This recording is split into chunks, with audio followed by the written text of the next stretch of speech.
नमस्कार, स्वागत है आप सभी का एनएफ न्यूज पर। मैं हूं आपके साथ रोहित। राजनीति का एक बहुत बड़ा वसूल है कि मौके पर अगर चौका आपने लगा लिया तब फिर आप हीरो हैं, और यह मायने नहीं रखता कि आपने वादे क्या किए थे, चुनाव किसके साथ लड़ा था। चुनाव परिणाम के बाद आप क्या कुछ करने जा रहे हैं और क्या बातें कह रहे हैं, यह ज्यादा महत्वपूर्ण हो जाती हैं। और कुछ अब यही कांग्रेस के साथ हो रहा है। कांग्रेस ऐसा दिखा रही कि जैसे जम्मू कश्मीर उसके दम पर नेशनल कॉन्फ्रेंस जीती हो, लेकिन नेशनल कॉन्फ्रेंस अब कांग्रेस को जम्मू कश्मीर से भगाने की तैयारी में है। गठबंधन में चुनाव तो लड़ा था, लेकिन शायद सरकार गठबंधन में एनसी बनाने को तैयार नहीं है, क्योंकि 42 सीटें एनसी के पास, 3 निर्दलीय आ गए, 45 हुई, और अगर पीडीपी के 3 आ गए या निर्दलीय और आ गए तो बहुमत का आंकड़ा ऐसे ही नेशनल कॉन्फ्रेंस का हो जाएगा और नेशनल कॉन्फ्रेंस फुल मेजॉरिटी में वहां पर सरकार बनाएगी। 32 सीट दी थी कांग्रेस को, कांग्रेस 6 सीटें लेकर आई। ऐसे में एनसी को लग रहा है कि इनको साफ करके दिल्ली वापस भेज दिया जाए तो ज्यादा ठीक रहेगा। तो पंकज जी, पहले हरियाणा में कांग्रेस साफ, फिर जम्मू में भी टूट रही आस। राहुल जी की तो हालत खराब करने की तैयारी कर रहे हैं अब्दुल्ला। इसमें नई बात क्या है? उमर अब्दुल्ला ने भगाया, अखिलेश यादव कह रहे हैं भगा देंगे, आम आदमी पार्टी ने बाकायदा घोषणा करे कही कि कांग्रेस की हमें जरूरत नहीं है। उधर उद्धव ठाकरे अलग ताल ठोक रहे, बोल रहे कि बनाना है तो मुझे मुख्यमंत्री बनाओ, इसलिए तो आया था तुम्हारे साथ। मुख्यमंत्री नहीं बनाओगे तो उधर हमारे साथ क्या समस्या थी? वहां तो तुमसे ज्यादा इज्जत मिल रही थी। यहां पता चला बार बार दौड़ के दिल्ली जाना पड़ता है सोनिया गांधी को सलामी ठोकने, वहां बराबरी का अधिकार मिलता था। देवेंद्र फडणवीस बड़े भाई कहते थे, तो हम तो तुम्हारी गली में आके और बदनाम हो गए। तो फिर कांग्रेस की जरूरत क्या है? कांग्रेस की हालत आजकल ऐसी हो गई है। अब्दुल्ला को भी लग रहा है कि सरकार बना ले तो बदनाम हो जाएंगे। नहीं, इसलिए मैं बता रहा था, कांग्रेस ऐसा सड़ांध मार रहा है कि कोई भी सहयोगी दल उसे हाथ लगाने को तैयार नहीं, क्योंकि बदबू हाथों तक पहुंच जाती है। आज की तारीख में उमर अब्दुल्ला देख रहे हैं कि अगर हम कांग्रेस के साथ मिलकर सरकार बनाएंगे तो बीजेपी से बेवजह की दुश्मनी, इससे बढ़िया पीडीपी, कुछ निर्दलीय मिलकर सरकार बना ले। कश्मीर की सरकार रहेगी, कश्मीर के लोग रहेंगे, यहां के लोग भी खुश, केंद्र भी खुश, क्योंकि केंद्र का की दुश्मनी तो कांग्रेस से है, उमर अब्दुल्ला से थोड़ी ना दुश्मनी है। उधर उद्धव ठाकरे देख रहे हैं कि बेवजह मैं मोदी से दुश्मनी लेके बैठा हूं इनके चक्कर में। इनका तो कुछ होना जाना है नहीं। ये देखिए, मैं बताऊं, इकलौता ऐसा नेता है राहुल गांधी जो हार में न जीत में किंचित नहीं भयभीत में, कर्तव्य पथ पे जो मिला ये भी सही वो भी सही का एकदम बिल्कुल फॉलो करते हैं। कभी चेहरे पे शिकन देखा है? क्या हो गया? 2-4-10 चुनाव हार जाएंगे तो हर चुनाव के बाद जननायक ऐसा ही होना चाहिए जिसको हार और जीत से फर्क ना पड़े।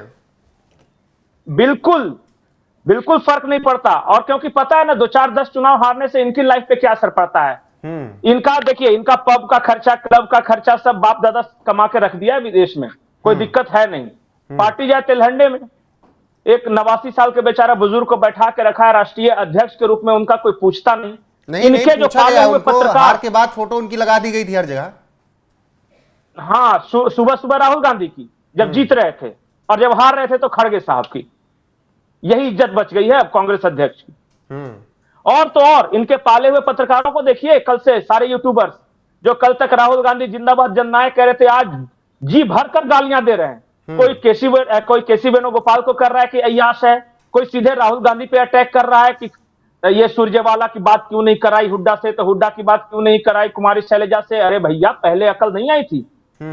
रुदाली भी शुरू है और अपने ही मालिक के खिलाफ शुरू है। पहले तो शैलजा को अलग करके यही लोग बता रहे थे कि बहुत अच्छा किया है, शैलजा से एक वोट का भी फर्क नहीं पड़ेगा। असल में देखिए, रुदालियों के साथ परेशानी क्या है पता है? वो हंसी में या गम में या खुशी में वो रोने के लिए ही बने हैं। अगर भारत कुछ अच्छा करता है, चंद्रयान तो हाय हाय, गरीबों का क्या होगा, चंद्रयान में पैसा खर्चा कर रहा है। अगर भारत की अर्थव्यवस्था अच्छी होती है तो कहते हैं अर्थव्यवस्था अच्छा होने से क्या होगा, यहाँ के लोग तो रोटी नहीं मिल रहा है। जब सब कुछ अच्छा हो जाए तो बोलते हैं कि मेरे 15 लाख मेरे खाते में नहीं आए। जब कांग्रेस जीते तो बोलते हैं कि देखो हाय हाय, देश में इतना अत्याचार था कि कांग्रेस जीत गई। जब हार गए तो करे हाय हाय, मेरा जननायक सड़ांध मार रहा है, कोई पूछ नहीं रहा है, बदबू यहां तक आ रही। मतलब इनको किसी केस में रोना ही है, और इनको रोने के ही पैसे मिलते हैं। इनको कभी खुश देखा है? बिल्कुल। पिछली बार कब इनको हंसते हुए, अच्छा मुस्कुराते हुए देखा है? बिल्कुल। लेकिन पंकज जी, जिस तरीके से अब्दुल्ला ने अब नई स्ट्रेटजी तय की है, क्या अब्दुल्ला जानते हैं कि अगर कांग्रेस के साथ रहे तो केंद्र से भी नहीं बन पाएगी, उतने क्या कहते हैं बजट भी इधर नहीं आ पाएगा। ऐसे में अकेले रहिए, निर्दलियों के साथ रहिए, खुश रहिए और राज्य का भी विकास हो जाएगा, केंद्र से भी बनी रहेगी। उमर अब्दुल्ला जानते हैं कि अगले 5 साल सरकार चलाना है तो केंद्र सरकार के साथ अच्छे रिश्ते रखने होंगे, एलजी के साथ अच्छा रिश्ता 370 रखना का होगा, तुरंत जिक्र कर दिया कि हमसे अब मत पूछिए, 370 का कोई मतलब नहीं है। चुनाव परिणाम आने के साथ ही ऐसा लग रहा है कि एनसी जो है वो कांग्रेस की सहयोगी ना होकर बीजेपी की सहयोगी है। सारे बयानात उनके देखिए आप, वो बीजेपी का कट्टर से कट्टर सहयोगी वैसा बयान नहीं दे सकता था जो नेशनल कॉन्फ्रेंस दे रही है। 370 को अब भूल जाइए, केंद्र के साथ सहयोग करेंगे, मोदी ऑनरेबल मैन है, एलजी साहब जो है मनोज सिन्हा वो इतना बारीक डिटेल्स में जाते, इतने पढ़े लिखे सुलझे हुए इंसान हैं, कांग्रेस की तो जल रही होगी कि ये क्या हो गया। और ऊपर से ऊपर एक तो करेला ऊपर से नीम डाल दिया, कहा कि कांग्रेस की जरूरत क्या है जी, 5-6 उसके हैं, उतना तो हमारा पीडीपी और निर्दलीय हमें समर्थन दे रहा है। तो कुल मिलाकर दुविधा में दो गए, माया मिली न राम। बस सिर्फ जननायक घूम रहे हैं और खुश हैं, उनको कोई टेंशन नहीं। लेकिन अभी भी इनके प्रवक्ता और नेता बड़े बड़े पोस्ट कर रहे हैं कि हरियाणा का जीत हार का तो चिंतन करेंगे, लेकिन हमने कश्मीर में सरकार बना ली है, जम्मू कश्मीर में हमने जो तानाशाही थी उसको खत्म कर दी, जो बांध के रखा गया था जम्मू कश्मीर को 2019 के बाद से हमने उन्हें आजाद करा दिया कश्मीरियों को। बिल्कुल सही कहा, 32-33 सीट पर लड़के 6 सीट लाने वाला को जश्न मनाने का अधिकार है। 272 के बहुमत का आंकड़ा है, जो 99 सीट लाकर जो जश्न मनाए वही असली कांग्रेस है। क्योंकि जीत का तो जश्न सब मनाते हैं, हारने के बाद हमारे गांव घर में एक कहावत है कि मुल्ला जी गिरे तो गिरे, गिरने के बाद कहा मेरे पैर तो ऊपर की ओर ही थे ना। तो यही हाल कांग्रेस का हो गया। मतलब बुरी से बुरी पराजय में देखिए कितना पॉजिटिव इंसानी आदमी है। जब भी हारता था तो कहता था कि नैतिक विजय तो हमारी हुई, मोरल विक्ट्री। इस तरह करके कुल मिला के 80 चुनाव हार चुका है। 80 चुनाव, 33 उसमें से विधानसभाओं के और लोकसभा के 3-4 जो चुनाव है वो इसके नेतृत्व में। इतना डायनेमिक लीडरशिप पूरे वर्ल्ड में कहीं नहीं है। और फिर भी देखिए 6 पैक्स एब्स बॉडी बना के घूम रहा है सर उठा के और मुस्कुरा रहा है, कोई चिंता नहीं। इसलिए प्रशांत किशोर ने तंज में कहा था कि मैन नर्व ऑफ स्टील, लेकिन इसने लिटरली उसे तारीफ समझ ली थी। जिस आदमी की लाख बेइज्जती हो जाए और फिर भी उसे बेइज्जती महसूस ना हो, वो आदमी असली जननायक है। क्योंकि आप किसी को गाली दे रहे हैं तो पंकज जी आहत हो रहा है, किसी की तारीफ करे वो खुश हो रहा है, तो फिर तो वो साधारण इंसान है। तो एक आखिरी सवाल पंकज जी, अगर अब्दुल्ला ने गठबंधन तोड़ लिया, कांग्रेस को कह दिया कि भैया आप अपने 6 विधायक लेकर घूमिए, और हो सकता है गठबंधन टूटे तो उन विधायकों को लेकर क्या मतलब है, चलिए अब्दुल्ला के साथ ही हो लेते हैं, छोड़िए इनको, ये भी हो सकता है कि इनके भी विधायक इनको टाटा बाय बाय बोल दें, हाथ को टाटा कर दें। वो 6 यहां रह के करेंगे क्या?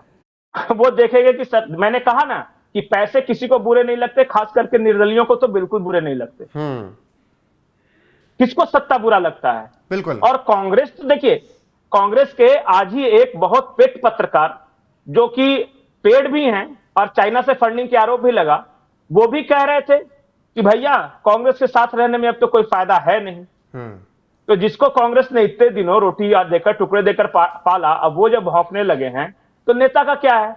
जो ज्योतिरादित्य सिंधिया को नहीं मना सके, जो सीरीज ऑफ लीडरशिप देखिए ना, जिसको भी लगे कि आज कांग्रेस में अच्छा लीडर हो सकता है, अगले दिन वो बीजेपी में नजर आता है और फिर भी मुस्कुरा रहे हैं। इस मुस्कुराहट का राज मतलब किसी को समझ में नहीं आया।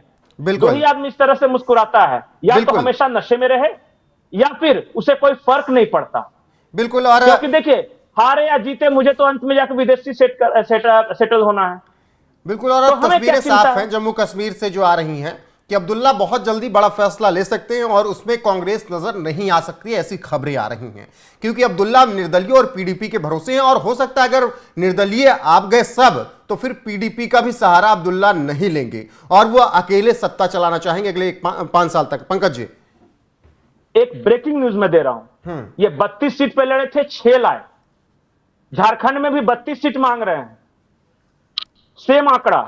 हेमंत सोरेन कर रहे हैं, अरे पनौती तुमको 32 देके हारना है, 20-22 पे मानना है तो मान लो। आरजेडी ने गलती की थी ना, आरजेडी तो खुद कह रहा था कि इसको 70 सीट देके हमने गलती कर ली। अगर हो सकता है तेजस्वी मुख्यमंत्री होते उस दिन। बिल्कुल, और ये सच्चाई भी है। कांग्रेस को सीट देना मतलब अपना सीट बर्बाद करना। अगर 30 भी सीट दी होती तो पंकज जी मुझे लग रहा है तेजस्वी शपथ ले चुके होते मुख्यमंत्री पद की। बिल्कुल बिल्कुल बिल्कुल, 70 में इतना बुरा तो नहीं हारते तेजस्वी। तो अब वही है इनका। और सुनिए ना, झारखंड या महाराष्ट्र में आने वाले हैं विधानसभा चुनाव, मांग रहे हैं इतना बड़ा, पूछिए कि भाई कैंडिडेट बता दो। अब तो कैंडिडेट पंकज जी, अब तो इनकी तरफ कुछ है ही नहीं, अब तो सब जो लोकल पार्टियां उनके हाथ में सब कुछ है, जो दे देंगे आपके हाथ में वो आपको रखना पड़ेगा, वरना टाटा बाय बाय कर देंगे। अब्दुल्ला भी उसी तैयारी में है। फिलहाल देखना होगा कि जम्मू कश्मीर की राजनीति में आगे क्या कुछ होता है। भी मुस्कुरा रहा है, बिल्कुल फिर भी मुस्कुरा रहे हैं, क्योंकि वो जो आपने कहा कि हार में क्या जीत में किंचित नहीं भयभीत में, कर्तव्य पथ पर जो मिला ये भी सही वो भी सही, हार है तो हार, जीत है तो जीत। बाकी अब्दुल्ला अब तय करेंगे कि कश्मीर कैसे चलेगा, क्योंकि उन्होंने साफ कह दिया है कि केंद्र के साथ मिलकर मैं काम करूंगा, मनोज सिन्हा के साथ मिलकर काम करूंगा। ऐसे में कांग्रेस को मिर्ची जरूर लगी होगी, और अब तो यहां तक बातें पहुंच रही हैं कि गठबंधन भी टूट सकता है। तो और कांग्रेस के जो 6 विधायक हैं, हैरान मत होइएगा अगर वो एनसी की तरफ चले जाएं तब। तो फिलहाल पंकज जी, इस चर्चा में जुड़ने के लिए बहुत बहुत शुक्रिया। अब आप दर्शकों की बारी है वीडियो को शेयर करने की, लाइक करने की, चैनल को सब्सक्राइब करने की। बने रहेगा हमारे साथ। नमस्कार।